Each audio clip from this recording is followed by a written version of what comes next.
Donc bonjour à tous, aujourd'hui je vais vous présenter donc le Canon FTB, un modèle qui est sorti donc par Canon en 1971 en même temps que le Canon F1 qui est assez connu et qui reprend d'ailleurs la plupart de ses caractéristiques, mais en moins cher. Et donc dans l'ensemble il est réputé pour être un des appareils donc les plus solides que la gamme Canon ait jamais produit, je suis assez d'accord. Je suis assez impressionné et d'ailleurs ça se sent dans le poids. Moi c'est quelque chose que j'aime bien, avoir un appareil assez lourd, mais je sais que ça peut en déranger certains. Donc si jamais vous aimez bien un petit appareil très léger, je vous conseillerais donc de pas pencher sur celui-là. Mais voilà. Donc pour le présenter, je vais enlever ça pour que je puisse vous montrer donc le miroir. Il y a plusieurs points à vérifier lorsque vous achetez un appareil d'occasion. Donc là c'est que le miroir s'ouvre bien et ça à toutes les vitesses. Donc là j'ai fait à une vitesse basse, c'est souvent celle-là qui bloque. Et en montant, toujours bien vérifier donc qu'elle passe tout bien sans problème.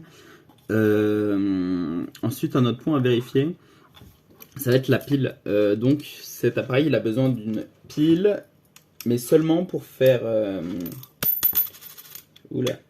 mais c'est pas essentiel pour que ça marche, ça peut très bien marcher sans, personnellement, donc je m'en sers sans, et je pense pas que vous aurez trop de mal à en trouver une en France, vous devez juste trouver donc un adaptateur, et ensuite ça pourra le faire.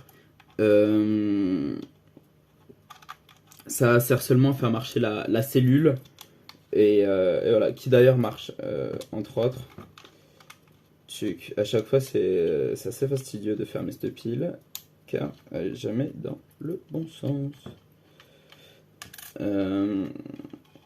Ok, super. Donc, et ça, si jamais vous voyez que ce soit de la rouille, des résidus de poussière, même de la crasse ou quoi que ce soit, si vous voyez que si vous n'ayez pas de doute, je vous conseille de fuir. Car souvent, si c'est sale, pas bien entretenu, ça veut dire que souvent il y a tout le réseau électrique qui est flingué et c'est pas réparable. Donc vraiment, c'est quelque chose qu'il faut bien vérifier. Autre chose à vérifier, donc c'est souvent l'intérieur.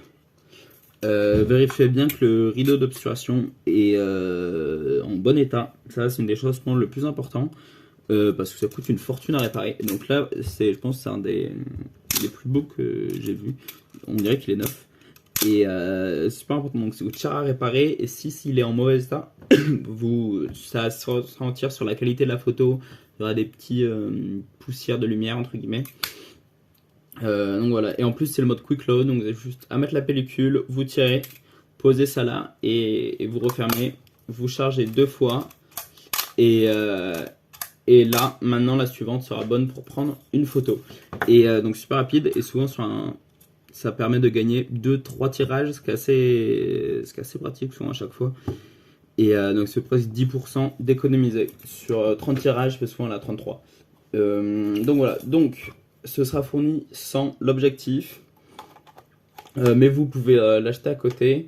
Moi c'est un super canomatique, donc c'est un de mes objectifs préférés, je trouve vraiment polyvalent et très agréable à prendre en main et surtout il est vraiment top.